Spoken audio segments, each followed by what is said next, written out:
y además le has dado voz a una situación muy dura que es la salud mental, ¿no? Y has hablado abiertamente de tu depresión y de cómo saliste de ella, ¿no? Probablemente ese fue el punto y coma de tu vida más fuerte, o hubo uno anterior más duro, o ¿cuál ha sido el punto y coma? O sea, ese momento de ¿estoy yendo por el camino correcto o debo cambiar de ruta? Bueno, tú sabes que a mí me fascinan los autores del siglo XIX. En la prosa del siglo XIX encontramos varios puntos y comas, con frases complejas y muchas veces largas. Mi vida es un poco así, no ha tenido únicamente un punto y coma. Me hubiera gustado que solamente me hubiera encontrado con un tropiezo y a partir de ahí haber salido, pero no ha sido así. Encontré el primero, yo creo que en torno a los 15, cuando combiné por un lado los estudios con mi carrera musical y la presión que estuve soportando por muchas razones fue excesiva y la manera que tuve de afrontarlo fue el primer encuentro que tuve también con la enfermedad mental, que fue un trastorno en la alimentación. Punto y coma, signo de puntuación. Una pausa más larga que una coma y más corta que un punto. Eso dentro de un texto. Pero en la vida, ¿cuál es el punto y coma? No tiene que ser la mitad de tu vida, no. Ni siquiera un punto de inflexión ni un revés del destino. Se trata de ese momento preciso en el que nos detenemos a pillar aire. Respiramos profundo, nos remangamos y empezamos a recalcular el camino. Soy Gabriela Llanos y quiero que me acompañes a descubrir el punto y coma en la vida de unos invitados de lujo.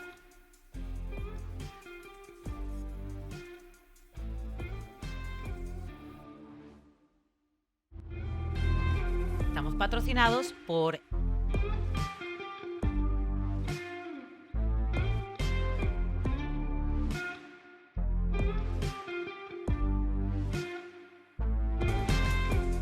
mi invitada de hoy es una de esas personas a las que apetece siempre escuchar. No solamente por todo lo que sabe mucho, yo todavía no la he pillado en algún renuncio, estoy esperando, pero no, sino porque además de comunicar muy bien, tiene una muy bonita voz, no en balde, se dedicó a la música, aparte de ser escritora, de ser docente, de ser columnista, de ser gestora cultural y un montón de cosas que nos irá contando también en este episodio. Ella dice que hace tantas cosas porque es muy dispersa. Yo realmente creo que simplemente se trata de talento. Bienvenida, Espido Freire. ¿Cómo estás, Gabriela? Es un placer ser recibida con una entradilla así. Puedes seguir, ¿eh? Si Puedo seguir diciendo cosas buenas, pero es verdad, lo hemos comprobado, se me olvidó decir que además organiza viajes literarios en los que yo he tenido el placer de organizar con ella también, y es cierto que tiene un poder de hacer que todo el mundo se calle. Probablemente a ti los colegios se habrían dicho, yo me pido Espido como profesora porque consigues que la gente te escuche. Eres consciente de ese poder, ¿no? Pues curiosamente cuando estaba en el colegio, la única mala nota que tenía era ¿deja hablar a sus compañeras? No. Con lo cual me temo que ya el gusto por la palabra y el gusto además por compartir aquello que yo con 8 o con 9 años sabía que era lo que extraía de los libros o de la enciclopedia me ha acompañado desde siempre. No obstante, tengo renuncias. Y desde luego tengo, en muchos casos, tengo huecos importantes de conocimientos porque es imposible en estos momentos dominar. Bueno, pues a mí no me ha tocado. Es como, tal cosa, vamos a preguntárselo a Espido, a ver si Espido sabe. Lo sabe. O sea, es así, lo sabe, vamos a ver. O sea, iremos indagando a ver si te pillo en algo hoy, pero no creo. No creo porque creo que va a ser muy difícil. Entonces, ¿eras de esos alumnas marisabidillas de quién sabe tal cosa? ¿Levantas la mano? La verdad es que, según me han comentado, el recuerdo que tienen mis compañeras de clase, que además hace poco nos reunimos, no era tanto el de la marisabidilla, sino el de alguien que cuando podía echar una mano la echaba. O sea, en mi caso, siempre tenía la impresión de ir 2 o 3 años por delante de mis compañeras y por lo tanto era una especie de anexo de la propia profesora. Luego tenía otra cosa, que era muy líder. Y además me las arreglaba para involucrar a mis amiguitas y a mis compañeras en distintos proyectos. Por ejemplo, montar una obra de teatro. Escribía yo la obra de teatro, dirigía los papeles, asignaba siempre lo que le gustaba, un poco parecido. Entonces me fui liberando de la etiqueta de marisabidilla. En alguna ocasión me la han dicho.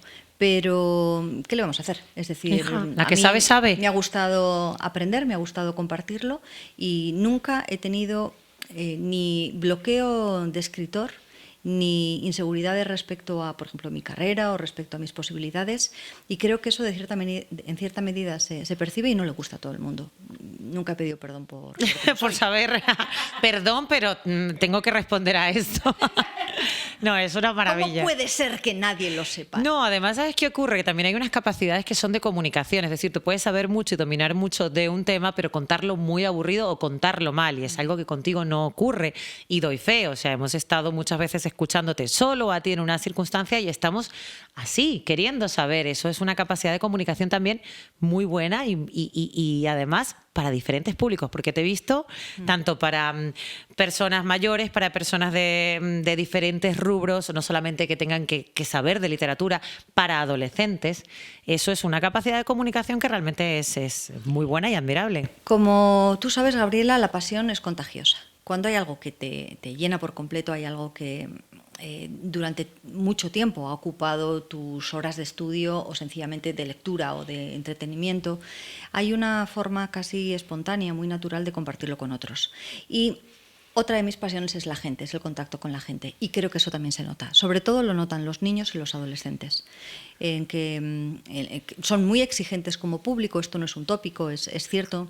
En este momento rápidamente pierden la atención y desenganchan y se van a cualquier otro sitio. Total. Sin ningún tipo de pudor, o sea, sin disimular. Y luego con el público, sobre todo de la tercera edad o ya de una edad más madura, se han quitado todo tipo de máscaras y de inhibiciones y por lo tanto vuelven a ser niños. Rápidamente también ves si les interesas o no les interesas. Cuando escoges bien el tema y cuando notan que hay un interés genuino por el otro, por a quien se lo estás contando, todo es mucho más sencillo. En el fondo hay una parte muy importante que tiene que ver con elegir bien la audiencia. Y eso en muchas ocasiones me ayudan a hacerlo cuando voy a un instituto, cuando estoy participando en un festival o en un congreso, y en otras ocasiones se produce porque vas educando también, en el caso del máster, a los alumnos de posgrado, ¿no? En el caso de los viajes, si marcas desde el primer momento un tono y una pauta, es raro que se salten esas normas que son suaves, que son aterciopeladas, pero que no dejan de ser normas. No, claro, pero realmente además también hay mucho oficio detrás de todo esto, ¿no? Son muchas horas de estudio, son muchas horas de aprendizaje y muchas horas de haber tratado con la gente, ¿no? Espido, sabes que este podcast que estamos inaugurando se llama El punto y coma de la vida, ¿no? Ese momento en el que más allá de la reinvención estamos recalculando camino, ¿no? Tú has hablado muchas veces y además le has dado voz a una situación muy dura que es la salud mental, ¿no? Y has hablado abiertamente de tu depresión y de cómo saliste de ella, ¿no? Probablemente ese fue el punto y coma de tu vida más fuerte, o hubo uno anterior más duro, o ¿cuál ha sido el punto y coma? O sea, ese momento de ¿estoy yendo por el camino correcto o debo cambiar de ruta? Bueno, tú sabes que a mí me fascinan los autores del siglo XIX. En la prosa del siglo XIX encontramos varios puntos y comas, con frases complejas y muchas veces largas. Mi vida es un poco así, no ha tenido únicamente un punto y coma. Me hubiera gustado que solamente me hubiera encontrado con un tropiezo y a partir de ahí haber salido, pero no ha sido así. Encontré el primero, yo creo que en torno a los 15, cuando combiné, por un lado, los estudios con mi carrera musical y la presión que estuve soportando por muchas razones fue excesiva y la manera que tuve de afrontarlo fue el primer encuentro que tuve también con la enfermedad mental, que fue un trastorno en la alimentación. Es verdad, también has hablado mucho de esto y de hecho te ha gustado ser voz y contar tu experiencia para tantas niñas, ¿no? Que necesitan... He escrito 3 libros, Tres no libros. uno, no 2, 3 desde distintos enfoques sobre este tema que me parece crucial y que todavía ayer encontré, de hecho, en una alumna espléndida, muy buena, que está recuperándose, por suerte con éxito, ¿no? Hay veces en que los periodos de transición son más largos. Entonces, ese fue sin duda el primer punto y coma.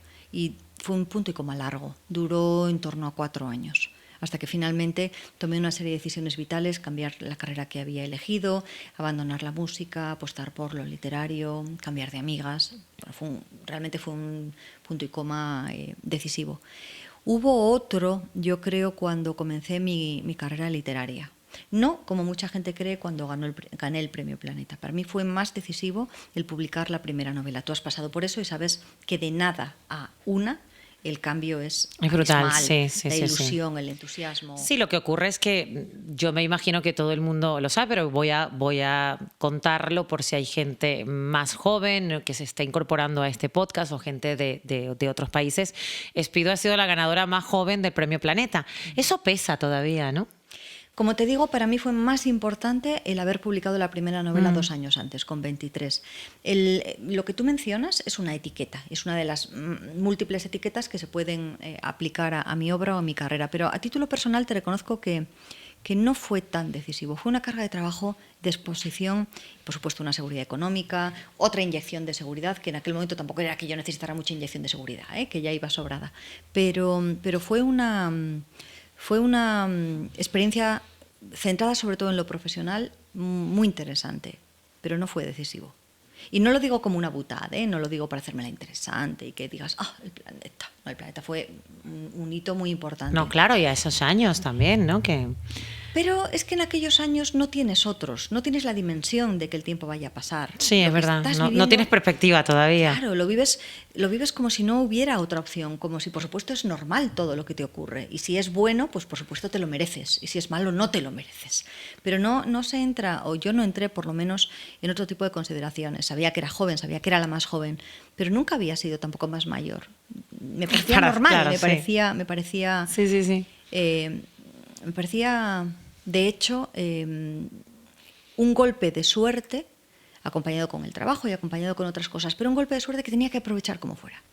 Y el tercer punto y coma decisivo fue la depresión que tuve en torno a los 39 años, más o menos, y que me cambió por completo la forma de ver la vida, de ver las cosas, e implicó en ese caso sí una transformación muy profunda, mucho más profunda que la que tuve con 23 años cuando publiqué, y similar o incluso mayor a la que tuve con 15.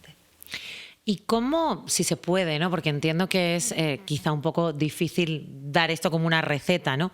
Pero ¿qué cosas te ayudaron a ti en ese momento para salir de una depresión? Quizá acabamos de reflexionar en el programa anterior sobre lo de tener un plan, ¿no? Lo importante que es tener un plan o un proyecto, ¿no? Para muchas veces levantarte todos los días y salir adelante. Pero una depresión, que eso es muy bueno aclararlo, a veces no es que no quieres levantarte, es que no puedes hacerlo. Cuando estás enferma, no tienes plan. No porque no lo desees, es que no eres capaz de formular un plan. Y si te lo formulan otros, o si lo formulas en colaboración con un psicólogo, con un psiquiatra, con un profesional, la mayor parte de las veces no eres capaz de llevarlo adelante. Y eso implica además una carga de culpa importante. Es decir, el ritmo de recuperación es único en cada una de las personas y la forma en la que se desarrolla esa sanación también es diferente. Mira, en mi caso, para mí fue decisivo el que yo no me quería quedar ahí. El que me encontraba en un lugar que incluso podía percibir físicamente, en una especie de hoyo, de agujero muy oscuro, muy frío, con una sensación de desconcierto total, como una pesadilla. Esas pesadillas en las que sabes que has tenido algo atrás, pero no eres capaz de ubicar dónde te encuentras. Pues imagínate despertarte y que esa es tu realidad o esa es tu vida.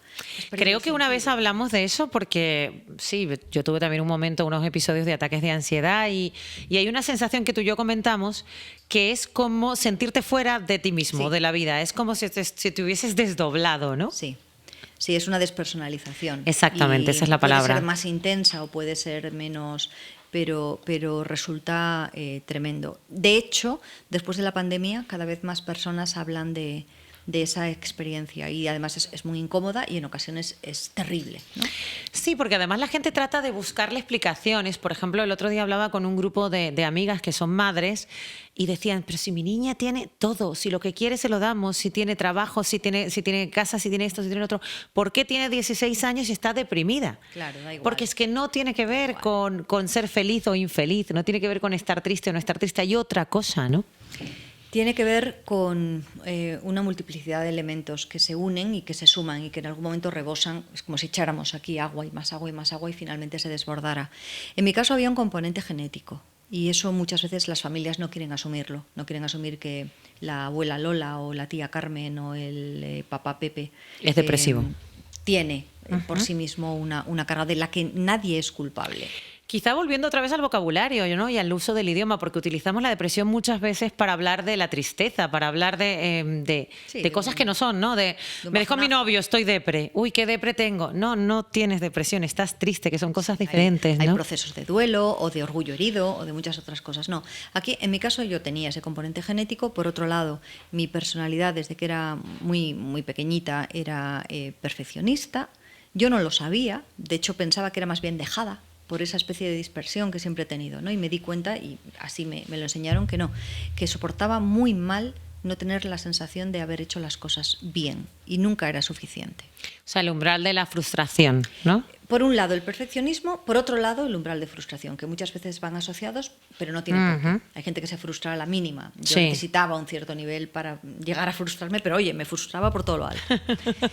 Y luego había otro elemento que era externo, que fue el momento de la crisis de la Gran Recesión en España, que sí. nos golpeó muy duramente, que acabó Estamos hablando del año 2008-2012. No, en mi caso fue más tarde porque los acontecimientos se precipitaron más tarde. Empieza en 2008 aproximadamente, pero... Sí, que no era empecé- crisis, era desaceleración. Ya. Yo empecé a notarlo en 2013, 2014. 2013 fue el año. Fue el año del golpe, sí. En mi caso así fue porque cada sector lo captó y recibió el impacto en un momento determinado. Entonces se comenzó a desmoronar todo el mundo en general y muy particularmente el cultural, el educativo, aquello en donde yo me movía y donde me movía con soltura y donde había recibido hasta entonces un retorno muy positivo en sí. todos los sentidos. Sí, sí, sí. Y de pronto todo eso se cortó. Y yo, que empezaba ya a enfermar, porque trabajas más, no consigues resultado, por lo tanto trabajas todavía más, por lo tanto entras en un momento en el que se pierde el control de cuál es el día, de cuál es la noche, de cuál es tu nivel de esfuerzo, superas ese tipo de niveles. Y yo no tenía los resultados que tenía antes y estaba convencida de que la culpa era mía. Porque Madoff y tal, no, ¿sabes? No contaba Sí, nada. no pasaba Esto nada, era ni la culpa de crisis del Estilo ladrillo. Freire, ¿sabes? O Esto sea, se había ido. yo tendría que, yo debería haber. Como decía mi madre, terremoto en Chile, ¿qué habré estado haciendo yo por la cordillera? Pues sí. Más o menos. Sí, sí, sí. Lo de Kennedy, culpa mía. O sea, También, todo. John Lennon, olvídate, yo Todo, estabas distrayendo a todos esos ángeles de la guarda. Entonces, suena absurdo una vez que se ha superado, pero eso es parte de la enfermedad. No, y es bueno que nos podamos reír de esto, pero sin dejar de decir que eso es un asunto muy serio Sí. y que hay que tomárselo en serio y que hay que hacer ese punto y coma de decir, oye, ¿qué me está pasando? Yo no soy esto, ¿no? Porque muchas veces es, y lo hablábamos también, de ser o estar. O sea, Claro. ¿qué eres y cómo estás? Pues probablemente si estás pasando por este momento, pues hay que buscar ayuda. ¿Es tan difícil buscar ayuda? Y ¿Te la- cuesta a ti buscar ayuda? No, a mí no. No.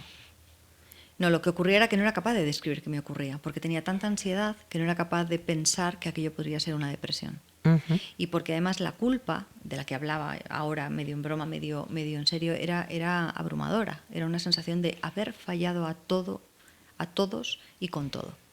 Es decir, de por un momento determinado ser un cesto que está bien engranado y de pronto que todos los miembros Que todo se vaya, se deshagan. sí. Recurro a metáforas muy visuales, pero era como yo me sentía. Sí, Porque ¿no? la mayor parte de las veces no eres tampoco capaz de expresarte con propiedad. Todo lo que notas es abrumador, todo te deslumbra, es como mirar al sol de forma directa. Entonces hubo un momento en el que mi físico, mi estado físico se resintió. Yo estaba ya arrastrando mucho cansancio, una sensación de falta de concentración, bueno, todos los síntomas típicos. Y un día que tenía que viajar al Festival del Celsius en el norte de España, en Asturias, estaba convocada por nuestro amigo Fernando Marías. Ese día no me pude levantar de la cama, o sea, mi cuerpo colapsó. Y yo ahí ya sí que noté ese desdoblamiento entre mi cuerpo y mi mente y mi voluntad y me había convertido en un pelele. Me asusté, de hecho, pensé que podría haber sido algo similar a una parálisis. Sí, algo así. Y llamé a mi hermana y llamé a Fernando para decirle que no me podía mover de la cama. Y ahí fue cuando dije, no puedo continuar cerrando los ojos, por muy fuerte que me crea, por muy hábil, por mucha vergüenza que me pueda dar el sentirme como me siento, porque la culpa y la vergüenza van muy unidas. Y a partir de ahí empecé durante ese verano a buscar qué me ocurría. Y el diagnóstico fue de una depresión muy cargada de ansiedad. Y a partir de ese momento todo se comenzó a enderezar. Pero fueron años de terapia, de hablar con gente, de dejar quizá de trabajar o seguiste trabajando en ese momento? Yo tuve una medicación que combinara por un lado los antidepresivos y por otro lado los ansiolíticos durante aproximadamente medio año, y en medio año el equilibrio químico estaba más o menos hecho. Pude comenzar poco a poco a bajar esas dosis. Por lo tanto, la parte química no era realmente el problema, tenía que ver lo conductual. Y lo conductual no se arregla de un día para otro, ni en medio año. Tenía que ver con volver otra vez a desmontar quién era yo, quién creía que era yo y cambiarlo por pensamientos y por actitudes más sanas. Y ahí mi memoria a corto plazo se veía afectada. Yo no recordaba qué acababa de hacer y qué había hecho. Tenía tanta ansiedad que la estructura lineal del tiempo estaba afectada, que es algo aterrador, porque no sabes si has cogido la copa, si la vas a coger o si has pensado que la... Sí, no, Eso terrible. yo creo que fue de lo más terrible. Y luego no podía tomar decisiones, que eso es algo que también es muy común en personas que están en ese proceso. No, además una persona como tú, que estás acostumbrada a tomar decisiones no solo por ti, incluso por los demás, Claro. como liderando equipos y siempre siendo la de la última palabra, ¿no? Entonces ha tenido que ser mucho más difícil. El problema no era tanto tomar una decisión en ese campo como algo mucho más absurdo. Por ejemplo, ¿sabes dónde me bloqueé yo durante meses después de tener ya el diagnóstico? Frente a una de las estanterías, por ejemplo, del supermercado, en que tenía que escoger qué paquete de patatas fritas iba a Guau. escoger. Entonces, Y no era podías. incapaz. O sea, y la parálisis llegaba como... La ansiedad, sí. Subía la sangre a la cabeza, una sensación de ahogo, de no poder respirar, de decir, no, por favor, no puedo volver ahí, ¿no? Entonces, mi madre vino a ayudarme en todas esas cuestiones prácticas, porque lo teórico y lo abstracto, incluso leer, escribir, pude continuar haciéndolo, pero no era capaz de escoger entre una lata de atún y otra de bonito. O sea, eran ese tipo de cuestiones. Increíble, ¿no? Porque además... Pero muy habitual, ¿eh? Sí, ¿no? Y es muy bueno que lo cuentes porque entiendo que hay mucha gente que le tiene que le está ocurriendo una cosa así, ¿no? Porque a veces dice, bueno, a nivel intelectual puedo seguir haciendo mi vida, pero no puedo abrir la puerta o salir. Hay gente que tiene hasta agobio de salir de la calle, de un montón de cosas, ¿no? 2 años más tarde todavía me costaba hacer la maleta. Es decir, hacía una maleta según un esquema que iba trayendo sin elegir, sin pensar. Por supuesto, cualquier tipo de excitante o de depresivo, el café, el té, yo no fumaba, ¿no? El alcohol. De hecho, yo no he vuelto a beber desde entonces. Es un momento en el que me di cuenta de que el efecto que tenía en mí era tan depresivo, era como tan demoledor que no me compensaba. Y las personas, porque había personas con las que yo me empeñaba en seguir manteniendo una relación de amistad, de trabajo, que producían ese efecto desmoralizador o ese efecto de una no sé cómo llamarlo exactamente, por no caer en un tópico, me restaban todo tipo de energía. Y me ocurría también con situaciones en las que yo mismita me había metido, y casi todas además relacionadas con el trabajo, porque para mí el trabajo ha sido un eje esencial en mi vida, ha sido mi gran pasión, ha sido mi forma también de entender el mundo, y el miedo que yo tenía era que si iba renunciando a todo eso, ¿qué me iba a quedar? ¿Quién iba a ser yo? ¿Y qué tipo de trabajo iba a poder realizar? Claro, según vas avanzando en el proceso de recuperación, te vas dando cuenta de que tu trabajo no tiene por qué cambiar, pero tu actitud hacia él sí. El esfuerzo invertido tiene también que ser amoldado a una realidad. Entender que existen límites y también ponerlos es otra fase esencial. Y por otro lado, cuanto más avanzas, más fácil es llevar ese camino que en un principio parece imposible. Sí, ¿no? Totalmente. Y bueno, y poco a poco la cosa fue ajustándose. Tuve mucho apoyo familiar, tuve mucho apoyo por parte de mis amigas y de mis amigos. Entendieron todos qué ocurría. Entendí en aquel momento mucho mejor a mi padre. Mi padre había estado deprimido durante muchos años y para mí yo lo respetaba y creía que lo entendía, hasta que me encontré dentro de lo que podía ser algo similar a su cabeza y a su sufrimiento. Claro, y entendiste y por fin lo comprendiste. Y parte de mi trabajo, es decir, yo luego busqué a la desesperada elementos positivos en toda esa fase, porque pensar que 2 años de mi vida, 2 y pico, ¿no?, se pueden tirar por la borda a mí como buen ser productivo. Claro, tengo que sacarle provecho a esto. En esta sociedad capitalista. De hecho, hubo una novela. Sí, Pero bueno, la novela fue, de hecho, porque me la pidieron, porque según yo iba contando esto en algunos de los encuentros, yo estaba todavía con el ensayo Para vos nací, y Teresa de Jesús había pasado por periodos muy oscuros, ¿no? La noche oscura del alma es con natural también a la búsqueda mística, y yo aprovechaba para tocar con algunas pinceladas lo que me había ocurrido. Y siempre venía alguien, sobre todo mujeres, para decirme, ¿por qué no hablas de esto? Porque mi madre, mi hermana, yo, mi marido, mi hijo. Y acabé publicando De la melancolía, después de ver de qué forma podía enfocar esa historia. Pero fíjate que el cambio principal, el beneficio principal fue otro. Fue cambiar por completo la manera en la que yo veía la vida, la forma en la que me veía a mí y la forma en la que veía, por ejemplo, las relaciones personales. Eso es lo que te iba a preguntar. Tú, tus punto y coma, obviamente, el principal no es esto que nos has contado. Bueno, ya hubo otros antes en tu adolescencia, en tu juventud. Pero la relación profesional, o sea, el Espido Freire profesional y Espido Freire mujer, ¿tú has sabido dividir esas cosas? ¿Esta es mi vida personal y esta es mi vida profesional? ¿O siempre han estado las dos demasiado emparentadas? No, yo creo que no han tenido grandes puntos de unión. Cuando escribo, obviamente, escribo siendo una mujer. Soy escritora y me interesa muchísimo el mundo femenino y el mundo de las escritoras. Pero, por otro lado, he intentado siempre mantener mi vida privada y mi vida íntima, las dos cosas, lo más alejada posible de los focos, y que sea una esfera en la que yo me sienta cómoda y en la que yo pueda manejarme como siempre. ¿Y qué ha pesado más en tu vida? ¿La parte profesional o la parte personal? O sea, ¿qué ha tenido más fuerza y qué probablemente te ha hecho recalcular más y pensar más? Es que han ido muy de la mano, porque he tenido la suerte de que la vida personal se adaptaba, es decir, lo que yo quería como persona se adaptaba muy bien a qué quería también como profesional. Algo que yo tenía muy claro desde que era niña era que a mí se me quedaba pequeño el lugar en el que vivía. Me encantaba Euskadi, me encantaba, pero volar, salir. Sí, ver mundo. Ver mundo. Primero pensé que lo haría a través de la escuela diplomática. Yo empecé a estudiar Derecho durante un año, luego lo dejé. Y después me di cuenta de que... Con razón también, ¿eh? Cuidado. Cuidado que por ahí viene la cosa. Pero, en fin, yo qué sé, pues tenías expectativas. Lo habrías hecho muy bien. El caso es que de pronto descubrí que yo había ya renunciado a viajar, durante la época del canto, de la ópera, sí había viajado mucho y me había encantado. Pero de pronto descubrí que los escritores también viajaban, que no era ese tópico de estar en casa escribiendo. Y dije, sí, no ¿esto? tiene por qué ser una actividad muy solitaria, ¿no? De hecho, al contrario, una parte de nuestro trabajo es pensar y escuchar a los demás y conocer gente y vivir. No te digo que haya que vivir todo lo que uno cuenta, sobre todo lo digo yo a propósito de mi último libro, no me ha pasado todo lo que cuento, pero sí es cierto que hay que estar muy alertas de lo que pasa en el mundo, de la pulsión de la vida, ¿no? Claro, y de pronto dije, espera, es que esta parte literaria se puede potenciar, claro. Fantástico. Luego, otra cosa que me sentaba particularmente mal, ahora menos, pero entonces, madrugar. Dios mío, yo necesitaba un ritmo de otro tipo. A ver, madrugar me refiero a 9, 10, tampoco me quedaba en cama hasta las 2 de la tarde, ¿no?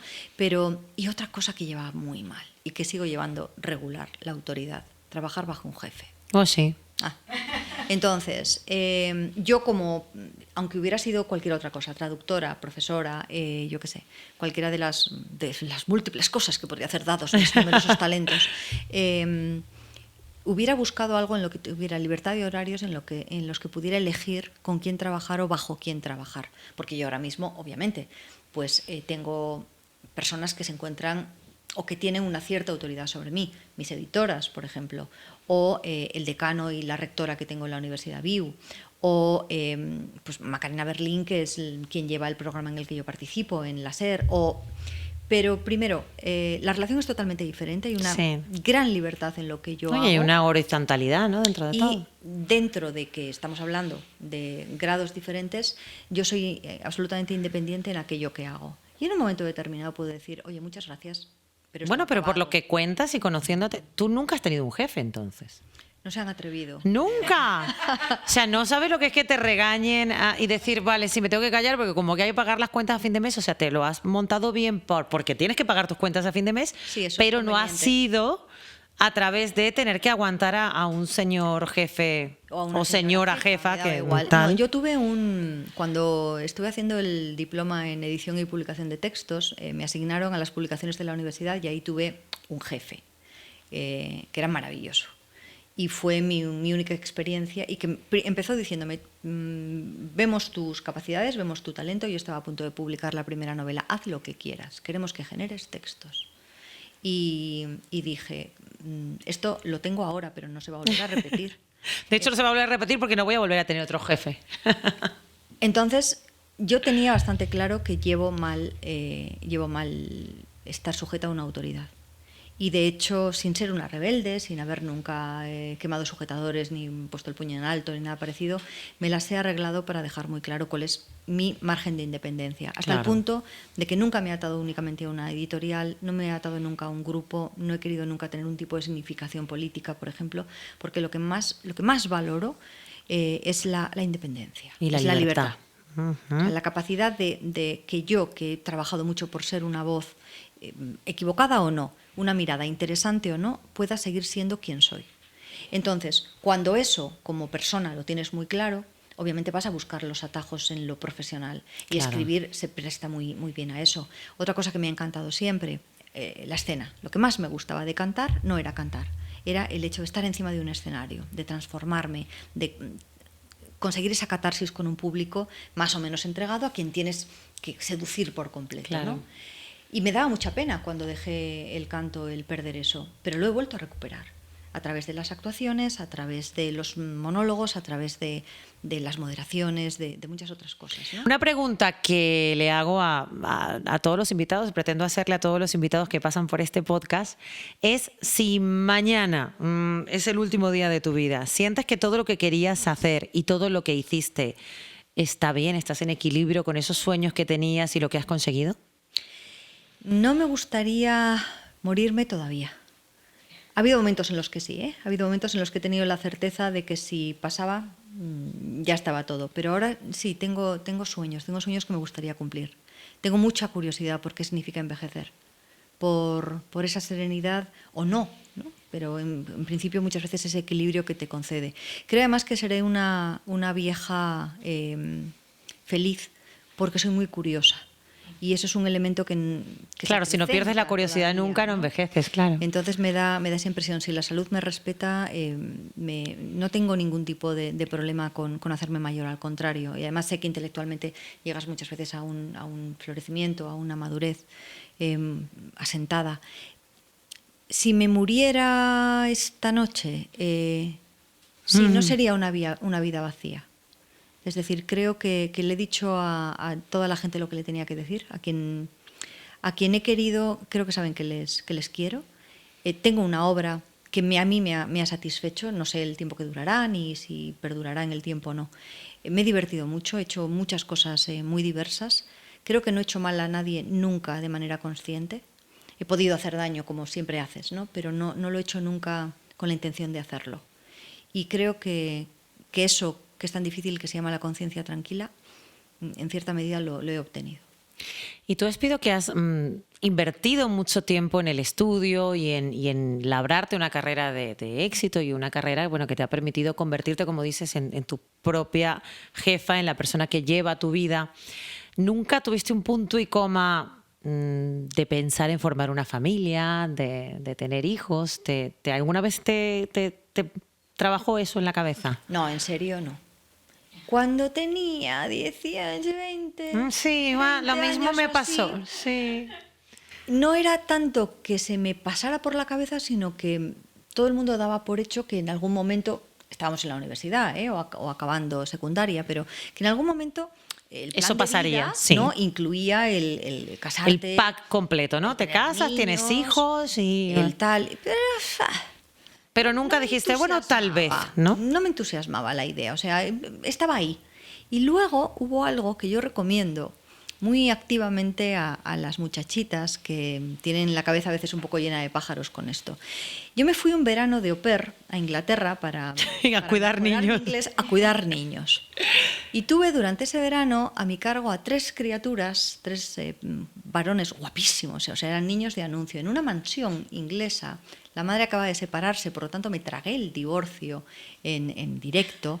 El marido se había ido con la anterior au pair, lo cual no era tampoco no sé cómo decirte, no era quizás la mejor tarjeta de presentación que me No, podía- claro, evidentemente. Y además había una perra, Dottie, una Westie, que era preciosa, todo era bonito. O sea, a mí me Esto mandaban es como una fotos, película de Disney, ¿no? Un veías- poco así, veías pero no los- acaba bien, veías porque los yo sé que no niños, acaba bien. Veías la madre, veías el jardín, veías todo y decías, "Uf, me ha tocado la lotería". Claro. Bueno, pues la puñetera perra es el único animal al que no he caído bien en mi vida. O sea, yo caía bien a las ovejas de la granja de mis abuelos, ¿sabes? Es decir, todavía estoy por ver un perro o un gato que me rehuya.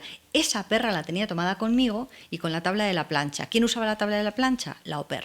Entonces, fue un verano demencial, en el que los niños, cada uno sacó su patología, en el que yo estaba en un aislamiento total y en la que mi obligación era no solamente que los niños llegaran vivos hasta la noche, cosa que era muy difícil, porque se empeñaban constantemente. En arriesgar la vida Pero no total. te imaginas, o sea, ¿Tenías 3007? a ver, que es que el mayor no tanto, pero los dos pequeños los pillé en una lucha arrojándose cuchillos de la cocina. Y no el cuchillo de comer, el cuchillo de destazar, ¿sabes? O sea- Acabé ocultando los cuchillos debajo de mi cama, con lo cual también podía haber acabado yo degollada. Entonces, Sí, básicamente. O presa, como que alguien llegue y diga, pero es que aquí vive la au pair, toma, ahí abajo. Fueron unas circunstancias, pero bueno, a ver, yo sé que la vida de las au pairs en general es dura, pero no de esas condiciones. Y yo de pronto dije, ni quiero cuidar de nadie de esta manera, o sea, la idea de estar 24 horas al día pendiente de 3 criaturas que no eran mías, pero yo me involucraba muy profundamente, ¿no? Y bueno, no les tenía gran afecto, sobre todo al final del verano, pero... Sí, el sentido de la responsabilidad. Es decir, yo quiero dedicar las comieran. horas de mi vida a esto. que fueran limpios, que las orejas estuvieran relucientes, que se vistieran en condiciones, que no se mataran entre ellos, que todo, ¿no? Y mientras tanto la perra... "Bar, bar, bar, bar". Y la responsabilidad, a mí en realidad me habían contratado sobre todo para limpiar la casa. Entonces, pues todo eso dije, no, yo O sea, que realmente eres de las que piensa como yo que esto del reloj biológico, a ver, o sea, ¿dónde está? ¿Cómo suena? ¿Es digital? O sea, yo siempre estuve esperando que eso ocurriese. En algún momento dije, bueno, llegará ese momento, esa llamada, esa anunciación. Y a mí no me ocurrió nunca realmente. Mira, yo no sé, no me atrevo a decir que no, porque he visto casos de amigas muy cercanas que en un momento determinado han cambiado radicalmente de idea. Y de hecho yo de vez en cuando me iba preguntando, a ver, ¿a ti se te descacharró el reloj cuando tenías 20 años y estabas en Inglaterra intentando sobrevivir en medio de esa historia? Luego la perra se dedicó a matar conejos. Bueno, era una cosa. Algún día os contaré. Tampoco has tenido perros, entiendo, ni hijos ni perros. No, pero los perros me encantan. Se llevaron la peor parte de los niños. No era eso. O sea, yo me di cuenta de que el niño no era un rato. De que mis primitos, que eran adorables, o que mis vecinitos, o lo que fuera... Sí, que si les pasaba algo era grave. Me encantaba cuidarlos, no era lo mismo eso que tener una responsabilidad de 24 para horas al siempre, día. claro, además. Y dije, si esto es ser cuidadora, ¿qué significará ser madre? Uh-huh.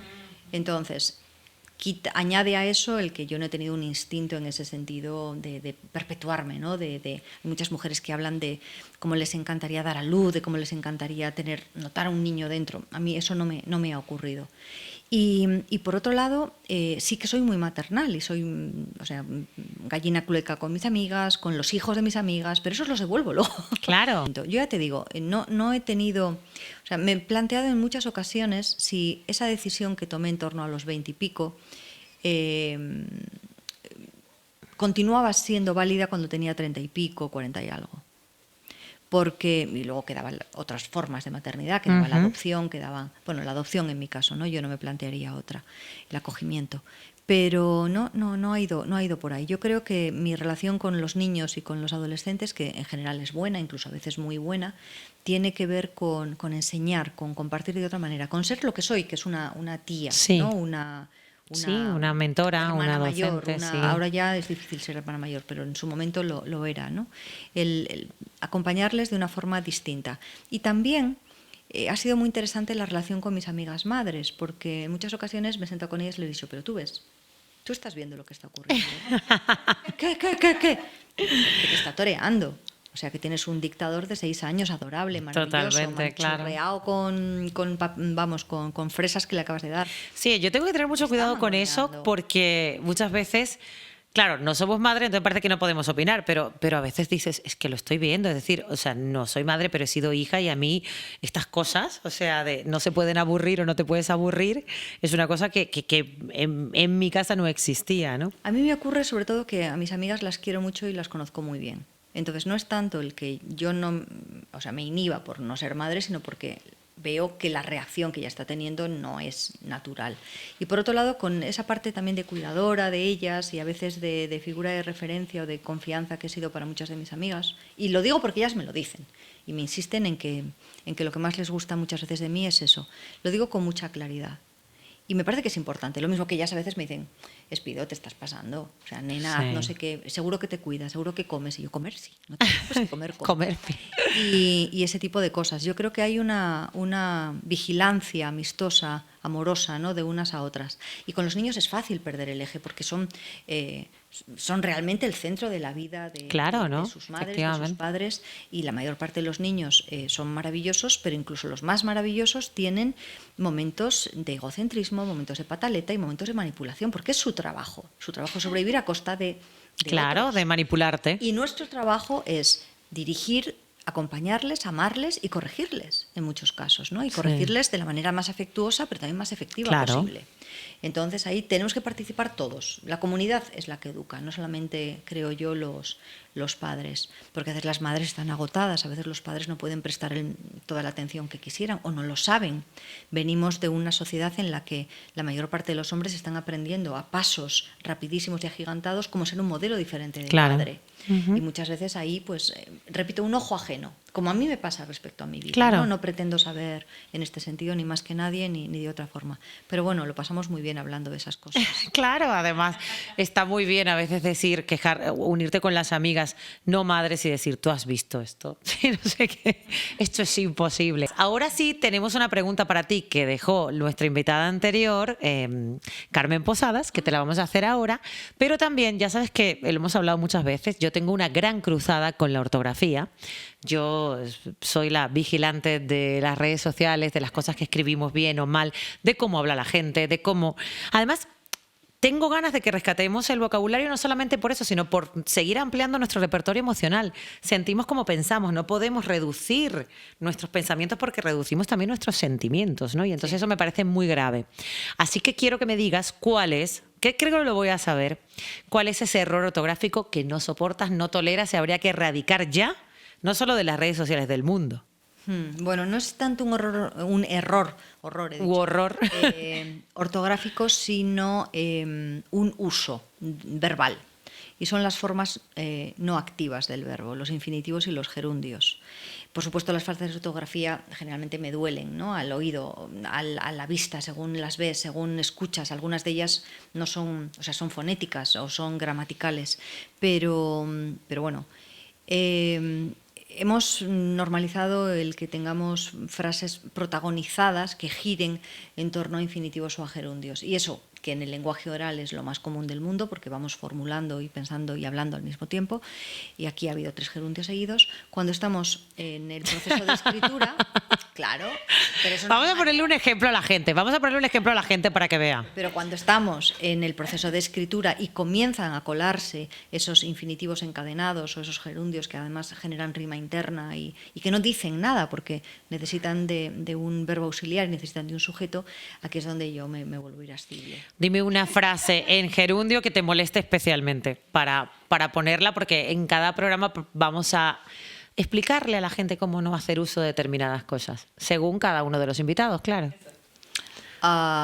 Pues yo qué sé, Almudena Grandes nació en Madrid muriendo... Sí, también, en la misma ciudad. Sí, unos cuantos años más tarde. O sea, no puedo con ello. Vale. Y es muy habitual. En general, cualquiera de las formas erróneas del gerundio. El gerundio es de simultaneidad. No puede nacer y morir al mismo tiempo. Da igual que sea en Madrid y da igual quien sea. Ni siquiera Sí, Almudena Grandes lo consiguió. Sí. Entonces, y tiene mucho que ver porque escribimos de oído. Tiene que ver con esa literalidad en la forma de pensar y de escribir sin previamente haber elaborado un discurso cuidado. Entonces, a los alumnos de creación literaria ya es casi una broma, pero también es un toque de atención. Es decir, cuidad los verbos. Los verbos son el corazón de la frase. A partir de ahí, bueno, pues la adjetivación excesiva o pomposa, pero bueno, nuevamente no son errores ortográficos, sino tiene que ver sobre todo con el estilo. Sí, tiene que ver con el estilo, con la estética y sobre todo con la comprensión también, ¿no? Te diré que de hecho en según qué gente tolero más que hayan escrito mal ay, cualquiera de las 3 variantes de ay, por ejemplo, porque tiene que ver con la falta de costumbre, tiene que ver con su nivel de conocimientos o de estudios, o tiene que ver con que... Con no haber leído nunca tampoco, porque... Me molesta menos eso que una cierta pretenciosidad de, por ejemplo, aspirantes a escritores que van demasiado rápido o que consideran que escribir es solamente un don innato, ¿no? Que no hay un trabajo... Yo recuerdo una frase que me dijiste una vez y me pareció muy inteligente, que decías, todos creemos que sabemos escribir porque todos sabemos escribir. Claro. Como No todos es- sabemos escribir, todos creemos que sabemos No es como escribir. esculpir. Todos somos alfabetos. Bueno, si no todos, una gran mayoría de la población hemos aprendido a leer y a escribir. Y resulta barato, resulta inmediato y sencillo. Si ahora yo te pongo a que reproduzcas un bodegón al óleo, es muy probable que necesitaras técnica, que necesitaras una serie de Claro. recursos previos para poder hacerlo. No digamos ya si te pongo delante de un, yo qué sé, de un violonchelo, ¿no? Y te digo, hala, venga, Gabriela, Hala. ponte, haz lo que puedas. Sí, claro. No sabes ni cómo cogerlo. Escribir sí. Tiene Sí. que ver con esa inmediatez y por suerte forma parte de nuestra cultura y de nuestro nivel cultural.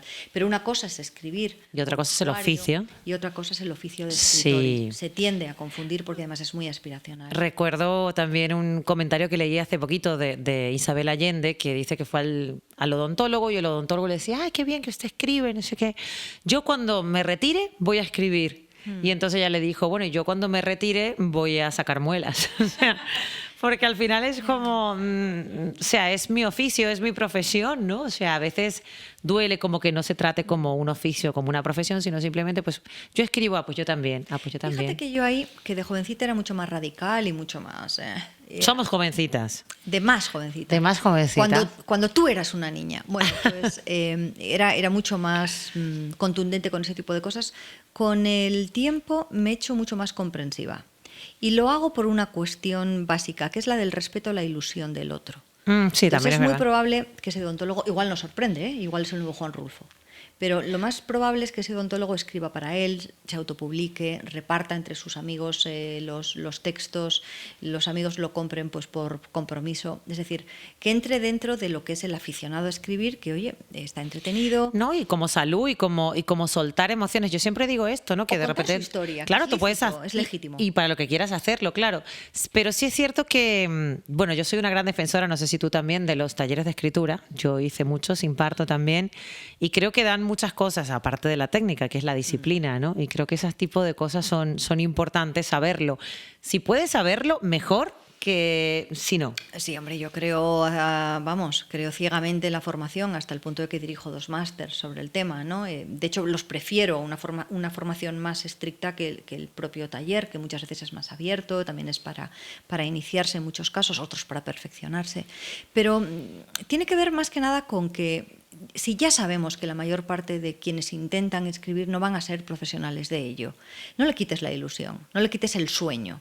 Otra cosa es, bueno, pues muchas veces el orgullo, la arrogancia de medirse de tú a tú con... solamente No, claro, conmigo, o sino de con gente repente, más relevante que yo, ¿no? No, o estar en el primer día de clase y que ya... ¿Cómo se hace para publicar? Pero no hemos Sí. empezado ni...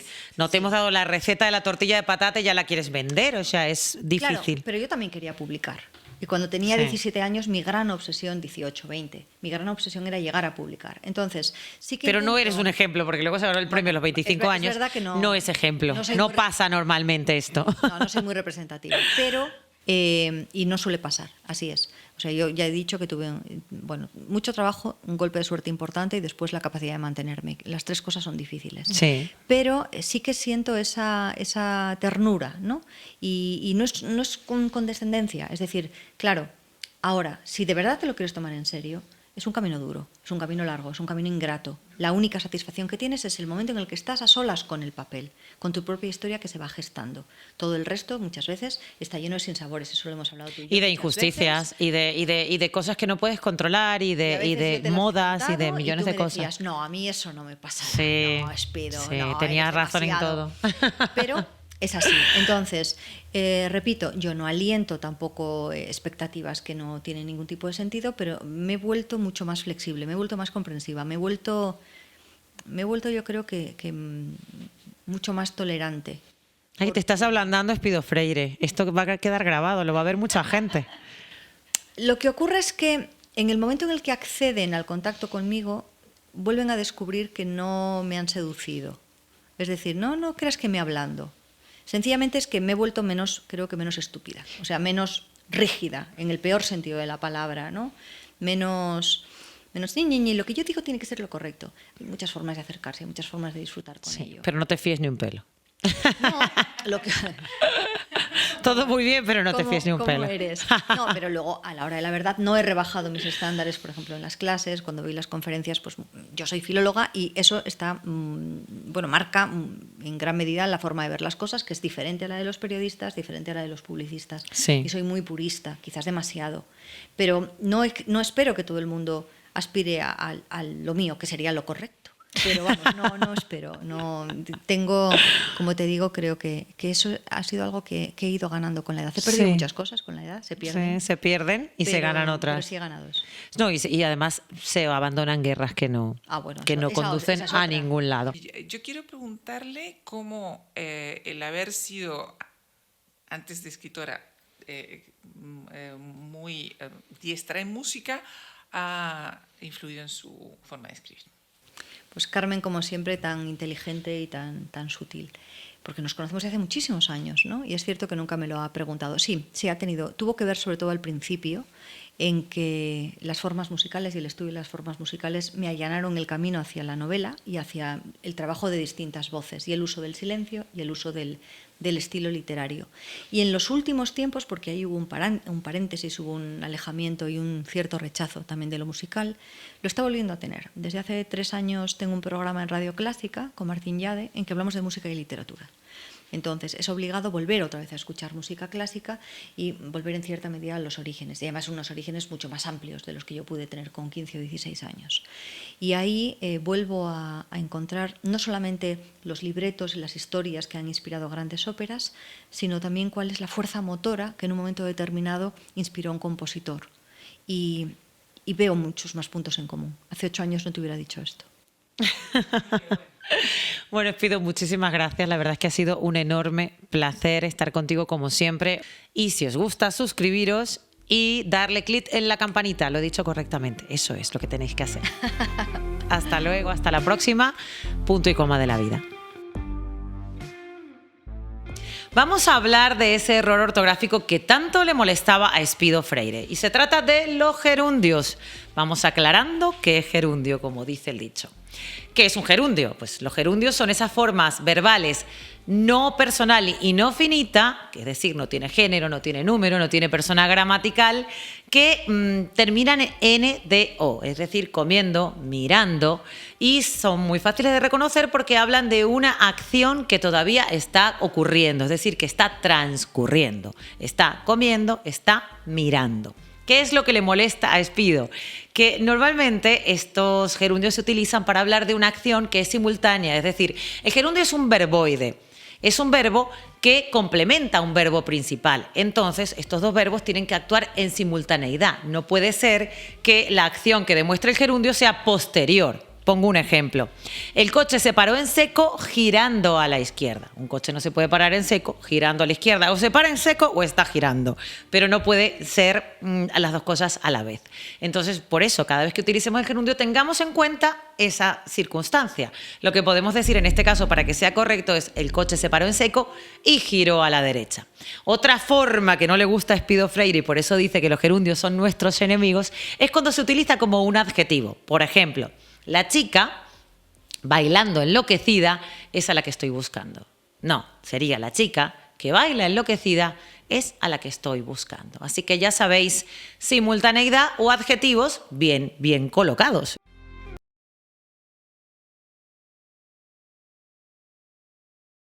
El otro día me dijeron, lo siento, pero no das el papel de víctima. Y no estaba haciendo un casting para una película ni para una serie. Fue en la vida cotidiana, en una charla entre amigas, hablando sobre relaciones tóxicas y parejas controladoras. Sí. Y claro, por supuesto, pedí que me argumentaran esto. ¿Cómo que no doy el papel de víctima? Y todas me dijeron, es que no sé, Gaby, te ves así tan segura de ti misma, tan plantada en el mundo, tan determinada.